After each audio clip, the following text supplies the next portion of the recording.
बहुत ही सत्कारयोग अज के इस प्रोग्राम के मुख्य बुलारे प्रसिद्ध इतिहासकार कारजोग राम पुनियानी जी, हरियाणा ज्ञान विज्ञान समिति के अध्यक्ष डॉक्टर रणवीर दहिया जी, गुरबख्श मोंगा जी, अंशल छत्रपति जी ते हाजरी। अज जब इस प्रोग्राम को असी शहीद करतार सिंह सराभा को समर्पित कर रहे हैं तो करतार सिंह सराभा बारे गलबात करनी, वो छोटी जी उम्र के उन्होंने बहुत सारा काम किया, पर अब क्योंकि असी पत्रकार रामचंद्र छत्रपति बारे गल कर रहे हैं तो असी सराभे दे मैं सिर्फ वो जो पत्रकारिता वाला पक्ष से उहदे ते गल करनी चाहांगा।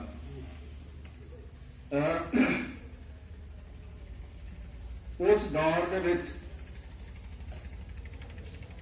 20वीं सदी के शुरू के 19वीं सदी के अखीर से बहुत सारे किसान मजदूर नौजवान पढ़ने विदेशों गए, America Canada Argentina Singapore Malaysia Philippines, अज भी बहुत नौजवान जा रहे हैं। उन्हें उत्थे जाके की देखा, उन्होंने सराभा से थोड़ी जीवन की गल करिए। इन्होंने दसा 24 मई 1896 को लुधियाने जिले के लागे एक पिंड है सराभा, उत्थे उन्होंने जन्म होया। माता साहब कौर के कुखों पिता का नाम से मंगल सिंह। मंगल सिंह जी उन्होंने पिता की बचपन के उन्होंने बचपन के मौत हो गई। उन्होंने दादा बदन सिंह ने उन्होंने देखभाल पढ़ाया। उन्होंने तीनों चाचे बड़े ऑफिसर से बख्शीश सिंह बीर सिंह। उन्होंने अपनी पढ़ाई प्राइमरी की पढ़ाई पिंड के स्कूल तो पढ़े, सराभा के पिंड के स्कूल तो 9वीं तक लुधियाना के मिशन स्कूल तो पढ़े, 10वीं की पढ़ाई जिहड़ा बंगाल प्रेसिडेंसी का हिस्सा से आपके चाचे को रहते हुए उड़ीसा तो की उन्होंने पास। 1912 के 1 जनवरी 1912 वो अमरीका पहुंचे पढ़ने लई। वो जी उत्थे उन्होंने इंटरव्यू हुई है आर्काइव के पई है, जिहड़े उन्होंने सवाल पूछे अंग्रेजी के पूछे, क्योंकि उत्थों की भाषा अंग्रेजी सी। उन्होंने जवाब दिता भी तू की लैन आया, किहड़ी यूनिवर्सिटी पढ़ेगा। उन्होंने कहा भी मैं बर्कले यूनिवर्सिटी पढ़ांगा। पैसे कौन भेजेगा, की काम करेगा, मेरा दादा भेजेगा पैसे। कितने पैसे भेजेगा, हर महीने के $20 भेजेगा। वो पूरी एक वो लिस्ट है आर्काइव जी छपी भी हैगी। लेकिन उत्थे जाने जो सब तो पहले जो तजर्बे होए नस्ली वितकरे, जोड़े होर लोग भी गए सी, और मोस्टली जो प्रशांत महासागर के नाल वाला एरिया जिन्होंने पैसिफिक कोस्ट कहते सी, उन्होंने शहरों के पोर्टलैंड सैन फ्रांसिस्को अमेरिका के उन्होंने शहरों के ज्यादा लोग लकड़ के कारखानों के काम करते सी। बड़े बड़े फट्टे चक के लेके जाने, उन्होंने चीरना, इस तरह का ट्रकों के लगने, वो काम से जोड़े उन्होंने। कुछ लोग यह भी सी कनेडा के संत तेजा सिंह सी, अमेरिका के ज्वाला सिंह ठठिया सी, जिन्होंने पोटैटो किंग कहा जाता सी। उतों का वो इधरले पासों नौजवानों बुलाते सी पढ़न लई, वजीफे दिंदे सी। ज्वाला सिंह जी जो बाद डगरे भी रहे, उन्होंने उन्होंने बर्कले यूनिवर्सिटी तक पहुंचाया। पर बर्कले यूनिवर्सिटी ही उन्होंने जी उन्होंने मेल होया लाला हरदयाल ना होया, जेडे दिल्ली के सी बहुत बुद्धिजीवी सी, उत्थे भारतीय दर्शन के प्रोफैसर भी रहे हो स्टैनफोर्ड यूनिवर्सिटी के। आजादी बारे, भाईचारे बारे, बराबरी बारे गल कर गए यूनिवर्सिटी के, तो उत्थे सराभा उन्होंने संपर्क के आया, जिहड़ा बर्कले यूनिवर्सिटी पढ़ रहा सी। जिहड़े बहुत सारे पंजाबी सी, यह भी सच है ज्यादातर सिख सी जिहड़े उत्थे गए सी, वो इकट्ठे होए, जिहड़ा उत्थे नस्ली वितकरा हो रहा सी। उन्हां 21 अप्रैल 1913 में एक जथेबंदी बनाई मतलब क्योंकि क्या कहता भी कल्ले की आवाज सुनी नहीं जाती, भावें वो किड्डी भी उच्ची क्यों ना हो, किड्डी भी सही क्यों ना हो। उन्होंने जथेबंदी बनाई, उसका नाम रखा Hindi Pacific Association, Hindi Association of Pacific Coast. उत्थे फैसला होया कि साडा एक अखबार होएगा जिहदा नाम होएगा गदर। गदर अखबार नाम रखने के पिछे भी एक कारण सी, क्योंकि जो साडा 1857 का पहली आजादी की जी लड़ाई सी, उन्होंने अंग्रेजों ने बड़ी हकारत नाल उहदे लई गदर शब्द वरतिया सी। उन्होंने कहा भी असीं फिर तो गदर करांगे, साडे अखबार का नाम होएगा गदर। ते पहली बार 1 नवंबर 1913 ਨੂੰ गदर हफ्तावारी अखबार निकलिया। मतलब चीज़ां किवें जुड़दियां, और वो पहली जिहड़ी पहला अखबार सी हफ्तावारी वो उर्दू का सी। लाला हरदयाल ਉਹਦੇ संपादक सी, ते जिहड़ी वो हैंड मशीन सी छापे वाली हथ नाल फेरदे हुंदे सी, ਉਹਦੇ ते निकलदा हुंदा सी।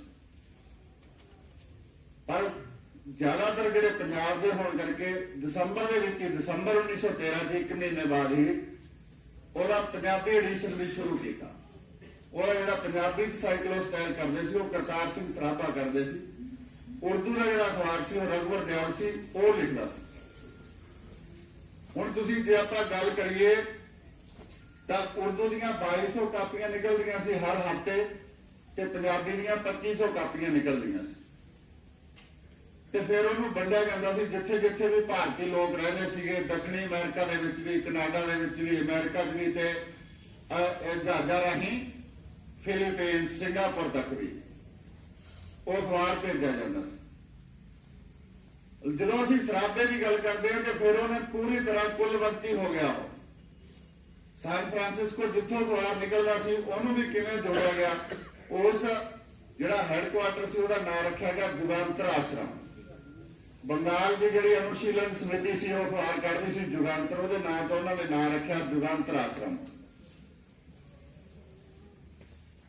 ਉਹ ਜੁਗਾਂਤਰ ਆਸ਼ਰਮ ਦੇ ਵਿੱਚ ਹੀ ਰਹਿੰਦੇ ਸੀ, ਤੇ ਜਿਹੜੀ ਆਪਦੀ ਪੜ੍ਹਾਈ ਲਈ ਪੈਸੇ ਆਉਂਦੇ ਸੀ, ਤੁਸੀਂ ਜਿਹੜੀ ਅਸੀਂ ਜੋ ਪ੍ਰਤੀਬੱਧਤਾ ਦੀ ਗੱਲ ਕਰਦੇ ਆ, ਕਮਿਟਮੈਂਟ ਦੀ ਗੱਲ ਕਰਦੇ ਆ, ਸਿਰਫ 17 ਸਾਲ ਦਾ ਨੌਜਵਾਨ ਜਿਹੜਾ $200 ਉਹਦਾ ਦਾਦਾ ਭੇਜਦਾ ਸੀ, ਉਹ ਵੀ ਉਹ ਅਖਬਾਰ ਨੂੰ ਦੇ ਦਿੰਦਾ ਸੀ। $2 ਮਹੀਨੇ ਦੀ ਵੇਜ ਤੇ ਉਹ ਕੰਮ ਕਰਦੇ ਸੀ, ਤੇ ਉੱਥੇ ਹੀ ਰਹਿੰਦੇ ਸੀ, ਇਕੱਠੇ ਹੀ ਖਾਣਾ, ਉੱਥੇ ਹੀ ਰਹਿਣਾ ਜੁਗਾਂਤਰ ਆਸ਼ਰਮ। ਇਸੇ ਦੌਰਾਨ ਉਹ ਹੋਰਾਂ ਸ਼ਹਿਰਾਂ ਦੇ ਵਿੱਚ ਵੀ ਗਏ, ਐਸਟੋਰੀਆ ਵੀ ਗਏ, ਉੱਥੇ ਵੀ ਸਭਾਵਾਂ ਕੀਤੀਆਂ, ਭਾਰਤੀ ਲੋਕਾਂ ਨੂੰ ਇਕੱਠੇ ਕੀਤਾ, ਕਿਉਂਕਿ ਜਿਹੜਾ ਸਾਡੇ ਨਾਲ ਜ਼ੁਲਮ ਹੋ ਰਿਹਾ ਇਹਦਾ ਕਾਰਨ ਇਹ ਹੈ ਕਿ ਸਾਡਾ ਦੇਸ਼ ਆਜ਼ਾਦ ਨਹੀਂ ਹੈ, ਸਾਡੀ ਕੋਈ ਆਵਾਜ਼ ਉਠਾਉਣ ਵਾਲਾ ਨਹੀਂ ਹੈ। ਉਹਦੀ ਕਵਿਤਾ ਦੇ ਵਿੱਚ ਵੀ ਉਹ ਜ਼ਿਕਰ ਕਰਦੇ ਆ ਵੀ ਕੀ ਹਾਲਾਤ ਸੀ। ਉਹ ਕੀ ਕਹਿੰਦਾ ਸ਼ੋਸ਼ਣ ਬਾਰੇ, ਗਰੇਬ ਤੋੜਦਿਆਂ, ਸੈਲਰੀ ਲਾਉਂਦਿਆਂ ਦੇ ਸੀਲ ਗਰਦਿਆਂ ਦੇ ਗੋਡੇ ਲਾਲ ਹੋ ਗਏ, ਨਾਲ ਫਟਿਆ ਪਾਟ ਗਏ ਹੱਥ ਸਾਡੇ, ਦਿਨ ਕੱਟਣੇ ਬੜੇ ਮੁਹਾਲ ਹੋ ਗਏ। ਇਹ ਉਹਨਾਂ ਲੋਕਾਂ ਦੀ ਜਿਹੜੇ ਪਹਿਲੀ ਤਾਂ ਵੱਡੀ ਗੱਲ ਇਹ ਸੀ ਵੀ ਇੱਥੇ ਕਿਸਾਨ ਸੀ, ਉੱਥੇ ਜਾ ਕੇ ਮਜ਼ਦੂਰੀ ਕਰ ਰਹੇ। ਇਹ ਉਹ ਇੱਕ ਦੌਰਾਨ ਇਸੇ ਦੌਰਾਨ ਹੀ ਕੀ ਹੋਇਆ ਵੀ ਉਹ ਵਿੱਚੋਂ ਜਿਹੜਾ ਗਦਰ ਅਖਬਾਰ ਸੀ, ਇੱਕ ਨਵਾਂ ਉਹਨਾਂ ਨੇ ਉਹਦੇ ਜਿਹੜੀ ਉਹਦੀ ਕਵਿਤਾ ਛਪਦੀ ਸੀ, ਉਹਦੇ ਜਿਹੜੇ ਕਾਵਿਕ ਅੰਸ਼ ਸੀ, ਕਵਿਤਾ ਦੇ ਅੰਸ਼, ਉਹ ਗਦਰੀ ਗੁੰਜਾਂ ਦੇ ਨਾਂ ਨਾਲ ਪ੍ਰਕਾਸ਼ਿਤ ਕੀਤੇ। ਪਹਿਲਾ 1914 ਦੇ ਵਿੱਚ ਪ੍ਰਕਾਸ਼ਿਤ ਹੋਇਆ ਗਦਰੀ ਗੁੰਜਾਂ। ਸਿਰਫ ਜਿਹੜੀਆਂ ਉਹਦੀਆਂ ਕਵਿਤਾਵਾਂ ਸੀ ਉਹ ਇਕੱਠੀਆਂ ਕਰਕੇ ਛਾਪੀਆਂ ਗਈਆਂ, ਤੇ ਪਹਿਲੀ ਵਾਰ ਉਹਦੀਆਂ 10,000 ਕਾਪੀਆਂ ਛਪੀਆਂ। ਉਹ ਕਈ ਸਾਰੇ ਲਿਖਦੇ ਸੀ, ਸਰਾਭਾ ਵੀ ਲਿਖਦਾ ਸੀ, ਭਗਵਾਨ ਸਿੰਘ ਪ੍ਰੀਤਮ ਨੇ ਬਹੁਤ ਜ਼ਿਆਦਾ ਲਿਖੀਆਂ ਜਿਹੜੀਆਂ ਉਹਦੀਆਂ ਕਲਾਤਮਕ ਕਵਿਤਾਵਾਂ। ਗਿਆਨੀ ਕੇਸਰ ਸਿੰਘ ਨੇ ਵੱਡਾ ਕੰਮ ਕੀਤਾ, ਉਹ ਸਾਰੀਆਂ ਛਾਪੀਆਂ ਡਾਕਟਰ ਕੇਸਰ ਸਿੰਘ ਦੀ ਸੰਪਾਦਨਾ ਦੇ ਵਿੱਚ ਪੰਜਾਬੀ ਯੂਨੀਵਰਸਿਟੀ ਪਟਿਆਲਾ ਨੇ। ਗਦਰ ਦੀ ਗੂੰਜ ਦੇ ਨਾਂ ਤੇ 6-7 ਭਾਗ ਨੇ ਉਹਦੇ, ਸਾਰੀ ਕਵਿਤਾ ਪਹਿਲੀ ਵਾਰ 10,000 ਛਪੀਆਂ। ਔਰ ਦੂਜੀ ਗੱਲ ਇਹ ਐਸ ਕਰਕੇ ਵੀ ਨੋਟ ਕਰਨ ਵਾਲੀ ਹੈ, ਜਦੋਂ ਇਹ ਕਿਹਾ ਜਾ ਰਿਹਾ ਹੁਣ ਇੱਕ ਦੇਸ਼ ਇੱਕ ਭਾਸ਼ਾ, ਤਾਂ ਗਦਰ ਅਖਬਾਰ ਦੇ ਸਪੈਸ਼ਲ ਅੰਕ ਨਿਕਲੇ ਹਿੰਦੀ 'ਚ, ਬੰਗਾਲੀ 'ਚ, नेपाली ਇੱਥੋਂ ਤੱਕ ਕਿ ਪਸ਼ਤੋ ਚ। ਜਿਹੜੀ ਸਾਡੀ ਗੱਲ ਆ ਹਰੇਕ ਭਾਸ਼ਾ ਦਾ ਬੰਦਾ ਪੜ੍ਹੇ, ਭਾਰਤ ਦਾ ਰਹਿਣ ਵਾਲਾ ਕੋਈ ਵੀ ਜਿਹੜਾ ਇੱਥੇ ਰਹਿ ਰਿਹਾ, ਜਿਹੜਾ ਇੱਥੇ ਮਜ਼ਦੂਰੀ ਕਰਨਾ ਹੈ, ਉਹਦੇ ਤੱਕ ਸਾਡੀ ਆਵਾਜ਼ ਪਹੁੰਚੇ ਵੀ ਅਸੀਂ ਦੇਸ਼ ਨੂੰ ਆਜ਼ਾਦ ਕਰਾਉਣਾ, ਅਸੀਂ ਦੂਜਾ ਗਦਰ ਕਰਨਾ। ਇਸ ਦੌਰਾਨ 1914 ਦੇ ਵਿੱਚ ਪਹਿਲੀ ਸੰਸਾਰ ਜੰਗ ਸ਼ੁਰੂ ਹੋਈ ਤੇ ਉਹਨਾਂ ਨੇ ਕਿਹਾ ਵੀ ਜਿਹੜਾ ਅੰਗਰੇਜ਼ ਹੈ, ਬਰਤਾਨਵੀ ਸਾਮਰਾਜ ਹੈ, ਉਹ ਜੰਗ ਦੇ ਵਿੱਚ ਉਲਝਿਆ ਹੋਇਆ ਤੇ ਹੁਣ ਅਸੀਂ ਦੇਸ਼ ਨੂੰ ਜਾਵਾਂਗੇ। ਤੇ ਉਹ ਕਵਿਤਾ ਵੀ ਉਹਨਾਂ ਦੀ ਦੇਸ਼ ਨੂੰ ਚੱਲੋ, ਦੇਸ਼ ਨੂੰ ਚੱਲੋ। ਤੇ ਉਹ ਕੋਈ ਲੁਕਮਾ ਨਹੀਂ ਕਰਿਆ ਉਹਨਾਂ ਨੇ ਕਿ ਅਸੀਂ ਹਥਿਆਰਬੰਦ ਇਨਕਲਾਬ ਕਰਾਂਗੇ। ਉਹ ਗਦਰ ਅਖਬਾਰ ਦੇ ਵਿੱਚ ਛਪਿਆ, ਜਿਹੜਾ ਅਖਬਾਰ ਆਇਆ ਗਦਰ ਦਾ 1914 ਦਾ ਅਗਸਤ ਦਾ, ਉਹਦੇ ਵਿੱਚ ਛਪਿਆ ਵੀ ਜਿਹੜੇ ਗਦਰੀ ਨੂੰ ਭਾਰਤ ਦੇ ਵਿੱਚ ਜਾਣਗੇ ਤੇ ਉੱਥੇ ਮਤਲਬ ਹਥਿਆਰਬੰਦ ਇਨਕਲਾਬ ਕਰਨਾ ਸੀ ਅੰਗਰੇਜ਼ਾਂ ਦੇ ਖਿਲਾਫ। ਤੇ ਸਰਾਭਾ ਸਾਰਿਆਂ ਤੋਂ ਕਾਲਾ ਸੀ, ਕਰਤਾਰ ਸਿੰਘ ਸਰਾਭਾ ਸਭ ਤੋਂ ਪਹਿਲਾਂ ਆਉਣ ਵਾਲਾ ਸੀ। ਉਹ ਜਦੋਂ ਆਏ ਸਮੁੰਦਰੀ ਜਹਾਜ਼ਾਂ ਰਾਹੀਂ ਤੇ 15-16 ਸਤੰਬਰ ਨੂੰ ਕੋਲੰਬੋ ਰਾਹੀਂ ਕੋਲੰਬੋ ਪਹੁੰਚਿਆ, ਕਿਉਂਕਿ ਭਾਰਤ ਦੇ ਵਿੱਚ ਸਿੱਧਾ ਕੋਈ ਵੀ ਨਹੀਂ ਆ ਸਕਦਾ ਸੀ। ਡਿਫੈਂਸ ਇੰਡੀਆ ਐਕਟ ਲਾਗੂ ਸੀ, ਭਾਰਤ ਦੇ ਵਿੱਚ ਸਿੱਧਾ ਕਿਸੇ ਜਹਾਜ਼ ਤੇ ਨਹੀਂ ਆਇਆ ਜਾ ਸਕਦਾ ਸੀ ਡਿਫੈਂਸ ਇੰਡੀਆ ਐਕਟ ਕਰਕੇ। ਉਹ ਕੋਲੰਬੋ ਰਾਹੀਂ ਮਤਲਬ ਬਿਲਕੁਲ ਸਾਊਥ ਤੋਂ ਪੰਜਾਬ ਦੇ ਵਿੱਚ ਆਇਆ ਤੇ 1914 ਦੇ ਵਿੱਚ 18 ਸਾਲਾਂ ਦੀ ਉਮਰ ਬਣਦੀ ਹੈ ਸਰ। 1914 ਦਾ ਉਹਨਾਂ ਨੇ ਦਿਨ ਫਿਕਸ ਕੀਤਾ 15 ਦਾ, ਕਿਉਂਕਿ ਹਥਿਆਰਬੰਦ ਇਨਕਲਾਬ ਕਰਨਾ ਸੀ, ਹਥਿਆਰਬੰਦ ਬਗਾਵਤ ਕਰਨੀ ਸੀ। ਤਾਂ ਬਹੁਤ ਸਾਰੀਆਂ ਜਿੰਨੀਆਂ ਫੌਜੀ ਛਾਉਣੀਆਂ ਸੀ, ਉਹ ਲੇਖਕ ਕਹਿੰਦੇ ਵੀ ਉਹ ਸੀ ਤਾਂ ਭਾਰਤੀ ਫੌਜੀ, ਪਰ ਫਿਰ ਵੀ ਉਹਨਾਂ ਨੂੰ ਅਹੁਦਾ ਮਿਲਿਆ ਹੋਇਆ ਸੀ। ਕੋਈ ਹੌਲਦਾਰ ਸੀ, ਕੋਈ ਨਾਇਕ ਸੀ, ਕੋਈ ਲਾਂਸ ਨਾਇਕ ਸੀ, ਕੋਈ ਰਸਾਲਦਾਰ ਸੀ। ਉਹ ਅਹੁਦੇ ਨੂੰ ਬੜਾ ਇੱਕ ਥੋੜਾ ਸਮਝਦੇ ਸੀ ਦੂਜੇ ਲੋਕਾਂ ਨੂੰ। ਲੋਕਾਂ ਦੀ ਹਾਲਤ ਹੋਰ ਮਾੜੀ ਸੀ, ਫਿਰ ਵੀ ਉਹ ਹਰੇਕ ਥਾਂ ਜਾ ਰਿਹਾ ਸਾਈਕਲ ਲੈ ਕੇ। ਗਦਰ ਪਾਰਟੀ ਦੇ ਪਹਿਲੇ ਪ੍ਰਧਾਨ ਸੋਹਣ ਸਿੰਘ ਭਗਨਾ ਲਿਖਦੇ ਨੇ ਕਿ ਇੱਕ ਦਿਨ 50-50 ਮੀਲ ਦਾ ਸਫ਼ਰ ਕਰਦਾ ਤੇ ਉੱਥੋਂ ਆਉਣ ਤੋਂ ਬਾਅਦ ਸਿਰਫ ਇੱਕ ਦਿਨ ਆਪਦੇ ਪਿੰਡ ਗਿਆ, ਜਿਹੜੀਆਂ ਗਵਾਹੀਆਂ ਹੋਈਆਂ ਕੋਰਟ ਦੇ ਵਿੱਚ। ਉਹਦਾ ਪਿੰਡ ਦੇ ਨੰਬਰਦਾਰ ਕਹਿੰਦਾ ਵੀ ਮੈਂ ਤਾਂ ਇੱਕ ਦਿਨ ਹੀ ਦੇਖਿਆ ਇੱਥੇ ਆਏ ਨੂੰ ਸਰਾਭੇ, ਤੇ ਮੈਨੂੰ ਪਛਾਣ ਵੀ ਨਹੀਂ ਆਈ ਕਿਉਂਕਿ ਛੋਟਾ ਹੁੰਦਾ ਅਮਰੀਕਾ ਚਲਾ ਗਿਆ ਸੀ। ਉਹ ਸਰਾਭਾ ਛਾਉਣੀਆਂ ਜਾਰਾ ਕਿਤੇ ਮੋਗੇ ਹੁੰਦਾ, ਫਿਰ ਅੰਮ੍ਰਿਤਸਰ ਹੁੰਦਾ, ਵਿੱਚੋਂ ਹਥਿਆਰ ਲੈਣ ਲਈ, ਬੰਬ ਬਣਾਉਣਾ ਸਿੱਖਣ ਲਈ ਉਹ ਬੰਗਾਲ ਜਾਂਦਾ, ਉੱਥੋਂ ਦੇ ਕ੍ਰਾਂਤੀਕਾਰੀਆਂ ਨੂੰ ਮਿਲਦਾ ਰਾਸ ਬਿਹਾਰੀ ਬੋਸ ਤੋਂ ਚਿੱਠੀ ਲੈ ਕੇ। ਇਹ ਵੀ ਜ਼ਿਕਰ ਆਉਂਦਾ ਵੀ ਕਿਸ਼ਨ ਸਿੰਘ ਨੇ ਉਹਨਾਂ ਟਾਈਮਾਂ ਦੇ ਵਿੱਚ 1000 ਰੁਪਇਆ ਸਹਾਇਤਾ ਦਿੱਤੀ ਭਗਤ ਸਿੰਘ ਦੇ ਪਿਤਾ ਨੇ ਇਨਕਲਾਬ ਲਈ, ਮਤਲਬ ਉਹ ਖਰੀਦਣ ਲਈ, ਹਥਿਆਰ ਖਰੀਦਣ ਲਈ। ਲੇਕਿਨ ਬੰਗਾਲ ਤੋਂ ਹਥਿਆਰ ਨਹੀਂ ਮਿਲੇ, ਪੈਸੇ ਦੀ ਕਮੀ ਹੋ ਗਈ। ਫਿਰ ਉਹਨਾਂ ਨੇ ਇਹ ਕਿਹਾ ਵੀ ਸਾਨੂੰ ਜਿਹੜੀਆਂ ਫੌਜੀ ਨੇਗੇ, ਸਾਡੇ ਜਿਹੜੇ ਛਾਉਣੀਆਂ ਵਾਲੇ, ਉਹ ਹਥਿਆਰ ਦੇਣਗੇ, ਉਹ ਸਾਡੇ ਨਾਲ ਆ ਜਾਣਗੇ। ਪਰ ਸਰਕਾਰਾਂ ਜਿਹੜਾ ਸੱਤਾ ਉਹ ਕੀ ਕਰਦੀ ਆ, ਉਹਨਾਂ ਨੇ ਆਪਦੇ ਬੰਦੇ ਫਿੱਟ ਕੀਤੇ ਜਿਹੜੇ ਸੂਈਏ ਸੀ, ਜਿਹਨੂੰ ਗਦਾਰ ਕਿਹਾ ਜਾਂਦਾ, ਮੂਲਾ ਸਿੰਘ, ਨਵਾਬ ਖਾਨ, ਕਿਰਪਾਲ। ਤੇ ਉਹ ਸਾਰੀ ਉਹਨਾਂ ਨੇ ਇੱਕ ਦਿਨ ਵੀ ਤੈਅ ਕਰ ਲਿਆ ਕਿ ਅਸੀਂ 21 ਫਰਵਰੀ 1915 ਨੂੰ ਬਗਾਵਤ ਕਰਨੀ ਹੈ। ਤੇ ਜਿਹੜੀਆਂ ਸਾਰੀਆਂ ਸਾਡੀਆਂ ਛਾਉਣੀਆਂ, ਚਾਹੇ ਲਾਹੌਰ ਦੀ ਮੀਆਂ ਮੀਰ ਹੈ, ਚਾਹੇ ਫਿਰੋਜ਼ਪੁਰ ਦੀ ਛਾਉਣੀ ਹੈ, ਚਾਹੇ ਅੰਬਾਲੇ ਦੀ ਛਾਉਣੀ ਹੈ, ਉੱਥੋਂ ਦੇ ਜਿਹੜੇ ਸਿਪਾਹੀ ਨੇ, ਉੱਥੋਂ ਦੇ ਜਿਹੜੇ ਫੌਜੀ ਨੇ, ਉਹ ਸਾਡੇ ਨਾਲ ਆ ਜਾਣਗੇ। ਪਰ ਉਹਨਾਂ ਪਹਿਲਾਂ ਪਤਾ ਦੱਸਤਾ ਕਿਰਪਾਲ ਸਿੰਘ ਨੇ। ਤੇ ਜਦੋਂ ਉਹਨਾਂ ਨੂੰ ਪਤਾ ਵੀ ਲੱਗ ਗਿਆ ਕਿ ਸਾਡੀ ਜਿਹੜੀ ਸਰਕਾਰ ਕੋਲੇ ਗੱਲ ਪਹੁੰਚ ਗਈ ਹੈ, ਸਾਡੀ ਗੱਲ ਲੀਕ ਹੋ ਗਈ ਹੈ, ਉਹਨਾਂ ਕੀ ਕਿਹਾ, ਰਾਸ ਬਿਹਾਰੀ ਬੋਸ ਨੂੰ ਮਿਲ ਕੇ ਉਹਨੂੰ 2 ਦਿਨ ਪਹਿਲਾਂ ਕਰਤਾ ਕਿ ਅਸੀਂ 19 ਫਰਵਰੀ ਨੂੰ ਕਰ ਜਾਗੇ ਬਗਾਵਤ। ਉਹ ਗੱਲ ਵੀ ਸਰਕਾਰ ਤੱਕ ਪਹੁੰਚ ਗਈ। ਸਰਕਾਰ ਨੇ ਜਿੰਨੇ ਭਾਰਤੀ ਸਿਪਾਹੀ ਸੀ ਅੰਗਰੇਜ਼ਾਂ ਨੇ, ਉਹਨਾਂ ਤੋਂ ਹਥਿਆਰ ਲੈ ਲਏ। ਲਾਹੌਰ ਦਾ ਫਿਰੋਜ਼ਪੁਰ ਛਾਉਣੀ ਦਾ ਰਸਾਲਦਾਰ ਲక్ష్మణ ਸਿੰਘ, ਉਹਨੂੰ ਫਾਂਸੀ ਦੀ ਸਜ਼ਾ ਹੋਈ, ਜਿਹੜਾ ਰਸਾਲਦਾਰ ਸੀ, ਜਿਹੜੇ ਨਾਲ ਉਹਨਾਂ ਨੇ ਗੱਲਬਾਤ ਕਰੀ ਸੀ।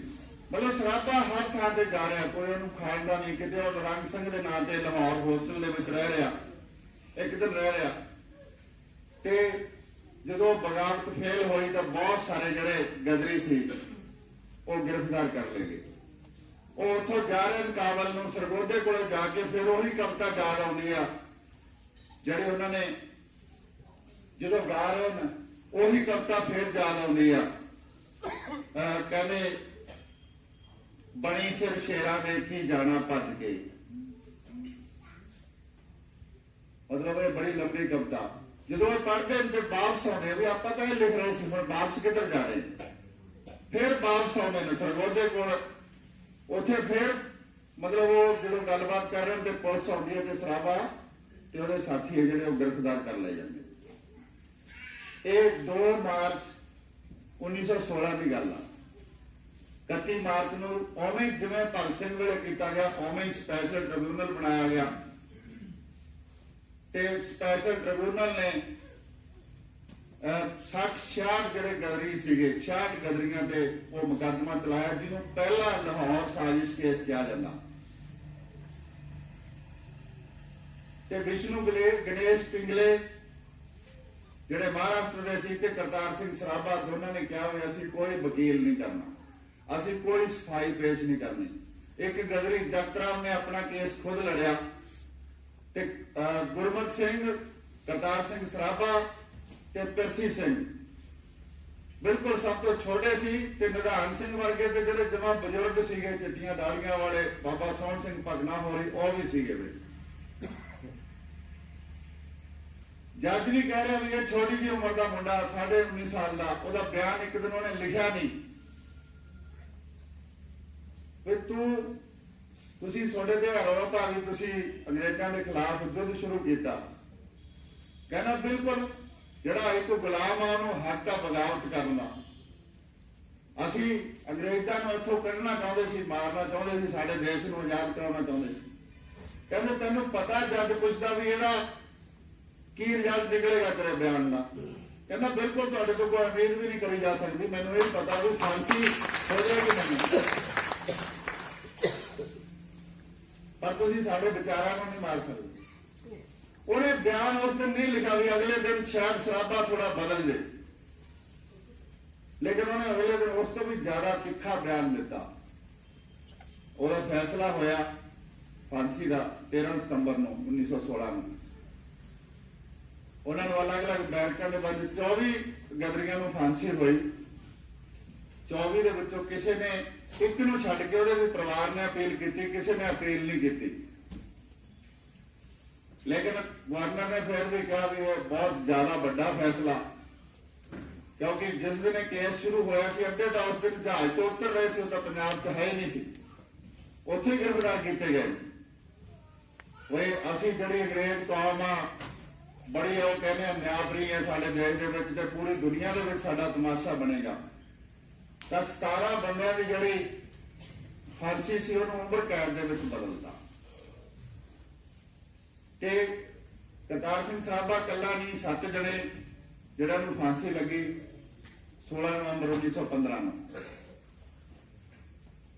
ਕਰਤਾਰ ਸਿੰਘ ਸਰਾਭਾ, ਵਿਸ਼ਨੂੰ ਗਣੇਸ਼ ਪਿੰਗਲੇ, 3 ਗਿੱਲਵਾਲੀ ਪਿੰਡ ਦੇ ਸੀ ਅੰਮ੍ਰਿਤਸਰ ਦੇ, 2 ਸੁਰੈਣ ਸਿੰਘ ਸੀਗੇ, ਸੁਰੈਣ ਸਿੰਘ ਪੁੱਤਰ ਬੋੜ ਸਿੰਘ ਤੇ ਸੁਰੈਣ ਸਿੰਘ ਪੁੱਤਰ ਈਸਰ ਸਿੰਘ, ਜਗ ਸਿੰਘ ਤੇ ਬਖਸ਼ੇਸ਼ ਸਿੰਘ। ਉਹਨਾਂ 7 ਬੰਦਿਆਂ ਨੂੰ ਫਾਂਸੀ ਲੱਗੀ। ਹੁਣ ਸਵਾਲ ਜਿਹੜੀ ਜਦੋਂ ਅਸੀਂ ਪਰਿਵਾਰ ਦੀ ਗੱਲ ਕਰਦੇ ਹਾਂ ਤੇ ਉਹ ਅਕਸਰ ਹੀ ਗਾਇਆ ਕਰਦੇ ਸੀ ਸੇਵਾ ਦੇਸ਼ ਦੀ ਜ਼ਿੰਦਗੀ ਹੈ ਬੜੀ ਔਖੀ, ਗੱਲਾਂ ਕਰਨੀਆਂ ਢੇਰ ਸਖੱਲੀਆਂ ਨੇ, ਜਿਨ੍ਹਾਂ ਦੇਸ਼ ਸੇਵਾ ਵਿੱਚ ਪੈਰ ਪਾਇਆ ਉਹਨਾਂ ਲੱਖ ਮੁਸੀਬਤਾਂ ਝੱਲੀਆਂ ਨੇ। ਇਹ ਕਵਿਤਾ ਸੀ ਸਰਾਭੇ ਦੀ ਹਰਮਨ ਪਿਆਰੀ, ਉਹ ਜਿਹੜੇ ਅਕਸਰ ਹੀ ਬੋਲਿਆ ਕਰਦੇ ਸੀ। ਤੇ ਲਾਸਟ ਦੇ ਵਿੱਚ ਵੀ ਪਤਾ ਨਹੀਂ ਕਿਹਨੇ ਲਿਖੀ ਸੀ, ਸਰਾਭੇ ਨੇ ਲਿਖੀ ਜਾਂ ਕਿਹਨੇ ਲਿਖੀ, ਹਿੰਦ ਵਾਸੀਓ ਰੱਖਣਾ ਯਾਦ ਸਾਨੂੰ ਕਿਤੇ ਦਿਲਾਂ ਚੋਂ ਨਾ ਭੁਲਾ ਜਾਣਾ। ਇਹ ਕਵਿਤਾ ਉਹ ਬੋਲ ਰਹੇ ਨੇ ਜਦੋਂ ਫਾਂਸੀ ਲੱਗ ਰਹੀ ਹੈ। ਮਤਲਬ ਇੱਕ ਜਿਹੜੀ ਸਭ ਤੋਂ ਵੱਡੀ ਗੱਲ ਜਿਹੜੀ ਅਸੀਂ ਗੱਲ ਕਰੀਏ ਜੇ ਗਦਰ ਪਾਰਟੀ ਦੀ ਅੱਜ ਦੇ ਦੌਰ ਦੇ ਵਿੱਚ, ਇਹ ਸੱਚ ਆ ਕਿ ਜ਼ਿਆਦਾਤਰ ਜਿਹੜੇ ਗਦਰੀ ਸੀ ਉਹ ਪੰਜਾਬ ਦੇ ਸੀ ਤੇ ਇਹ ਵੀ ਸੱਚ ਆ ਕਿ ਜ਼ਿਆਦਾਤਰ ਸਿੱਖ ਸੀ। ਪਰ ਜਿਹੜੀ ਗੱਲ ਨੂੰ ਭਗਤ ਸਿੰਘ ਵੀ ਨੋਟ ਕਰਦਾ ਫਿਰਕੂ ਦੰਗੇ ਤੇ ਉਹਨਾਂ ਦੇ ਇਲਾਜ ਲੇਖ ਦੇ ਵਿੱਚ ਲਾਸਟ ਦੇ ਵਿੱਚ ਕਿ ਗਦਰੀਆਂ ਦਾ ਜਿਹੜਾ ਸਭ ਤੋਂ ਵੱਡਾ ਕੰਮ ਸੀ ਉਹਨਾਂ ਨੇ ਧਰਮ ਨੂੰ ਨਿੱਜੀ ਮਾਮਲਾ ਰੱਖਿਆ। ਤੇ ਜਿਹੜਾ ਕਮੇਟੀ ਬਣੀ ਉਹਦੇ ਵਿੱਚ ਵੀ ਉਹਨਾਂ ਦਾ ਖਜ਼ਾਨਚੀ ਕਾਸ਼ੀ ਰਾਮ ਮੰਡੌਲੀ ਸੀ, ਪੰਡਿਤ ਕਾਸ਼ੀ ਰਾਮ ਮੰਡੌਲੀ। ਉਹਦੇ ਚ ਰਹਿਮਤ ਅਲੀ ਵਜੀਦ ਕੇ ਵੀ ਸੀ, ਮੌਲਵੀ ਬਰਕਤੁੱਲਾ ਵੀ ਸੀ, ਜੇ ਪ੍ਰਧਾਨ ਸੋਹਣ ਸਿੰਘ ਭਗਨਾ ਸੀ। ਇਹ ਗੱਲ ਜਿਹੜੀ ਸਭ ਤੋਂ ਵੱਡੀ ਹੈ, ਭਗਤ ਸਿੰਘ ਨੇ ਕਿਹਾ ਵੀ ਜਿਹੜੀ ਗਦਰੀਆਂ ਦੀ ਸਾਨੂੰ ਜਿਹੜੀ ਦੇਣ ਆ उन्होंने एक गल बड़ी वधिया की कि धर्म नूं निजी मामला रखिया, ਉਹਦਾ राजनीति च साडी लड़ाई के घोल दे विच कोई दखल नहीं होएगा। दूजा भाषा वाली गल कही भी गदर अखबार के अंक निकले अड्डो अड्ड भाषा दे विच ते उन्होंने उस कविता दे विच भी वो लिख रहे हैं मतलब फिरका प्रस्ती बारे, क्योंकि 1905 के विच शुरू हो गया सी, बंगाल की वंड हुई, वो दो लाइना आपस में लड़ना, मंदा कम फड़िया, झगड़े झगड़े हिंदू मुसलमान वाले, हीरा हिंद उन्हें खाक रोल दिता, रौली ढक के वेद कुरान वाले। एक गदर अखबार के कविता लिख रहे। फिर एक जगह लिख रहे हैं सानू लोड़ ना पंडितां काजियां दी, नहीं शौक है बेड़ा डुबावने का। सानू लोड़ ना पंडितां काजियां दी, नहीं शौक है बेड़ा डुबावने का। मंदिर मस्जिदां किसे ना कम आवे, छड्डो ख्याल गुरुद्वारे बनावने का। ਇਹ ਉਦੋਂ 1914-15 ਦੇ ਵਿੱਚ ਗਦਰ ਅਖਬਾਰ ਦੇ ਵਿੱਚ ਲਿਖ ਰਹੇ। ਪਰ ਉਹਨਾਂ ਦੀ ਜਿਹੜੀ ਸਮਝ ਆ, ਉਸ ਤੋਂ ਬਾਅਦ ਸਰਾਬੇ ਦੀ ਫਾਂਸੀ ਤੋਂ ਬਾਅਦ ਜੇ ਅਸੀਂ ਗੱਲ ਕਰੀਏ ਵੀ ਉਹਨਾਂ ਦਾ ਅਸਰ, ਉਸ ਵਿਚਾਰ ਦਾ ਅਸਰ ਗਦਰੀ, ਉਹ ਗਦਰ ਜਿਹੜੀ ਬਗਾਵਤ ਸੀ ਉਹ ਫੇਲ ਹੋਣ ਤੋਂ ਬਾਅਦ ਉਹ ਚੁੱਪ ਕਰਕੇ ਨਹੀਂ ਬੈਠੇ, ਚਾਹੇ ਉਹ ਕਿਰਤੀ ਪਾਰਟੀ ਸੀ ਚਾਹੇ ਕਮਿਊਨਿਸਟ ਪਾਰਟੀ ਸੀ।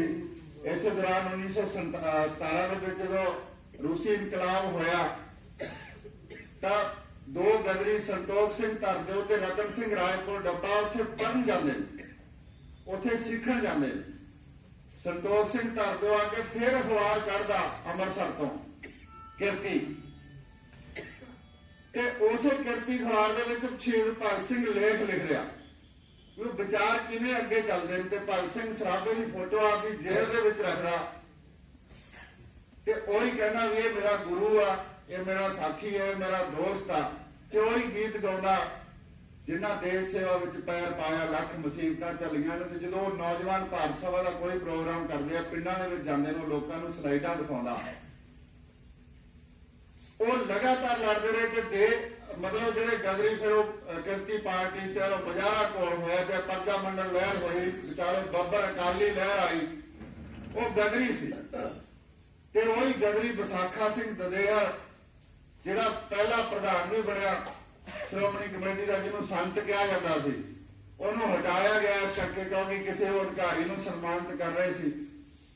ਉਹ ਕਹਿੰਦਾ ਵੀ ਇਹ ਗਲਤ ਆ, ਇਹ ਤਾਂ ਲੋਕਾਂ ਤੇ ਜ਼ੁਲਮ ਕਰਦਾ, ਤੁਸੀਂ ਇਹਨੂੰ ਸਰੋਪਾ ਕਿਵੇਂ ਦਿਓਗੇ? ਜਾਂ ਤਾਂ ਮੈਂ ਨਹੀਂ ਰਵਾਂਗਾ ਤੇ ਜਾਂ ਤੁਸੀਂ ਇਹਨੂੰ ਸਰੋਪਾ ਦਿਓਗੇ। ਉਹਨਾਂ ਨੇ ਸੰਤ ਵਿਸਾਖਾ ਸਿੰਘ ਦਦੇਹਰ ਨੂੰ ਹਟਾਇਆ। ਇਹ ਇਤਿਹਾਸ ਆ।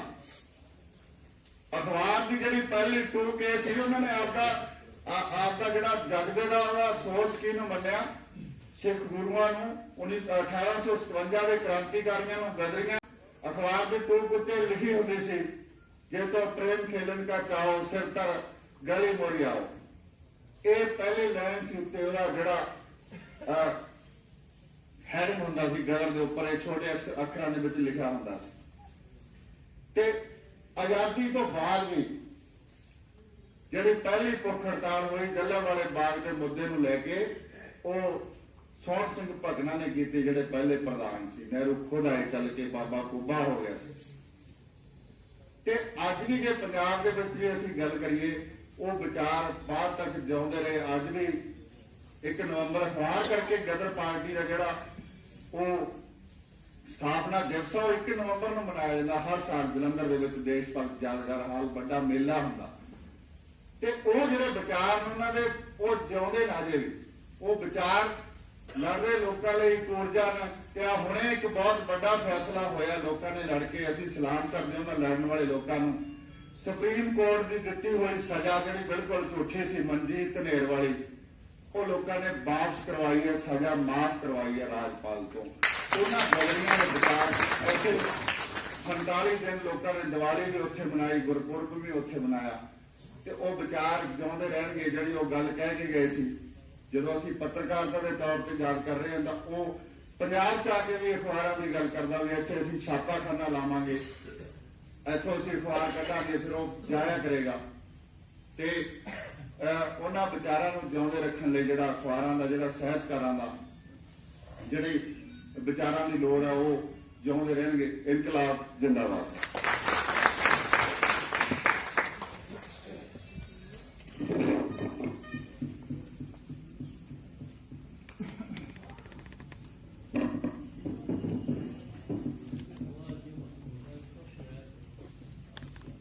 शुक्रिया बेटा जी, विस्तृत जानकारी है इनके पास, अध्ययन बहुत विस्तृत है। अब हम छत्रपति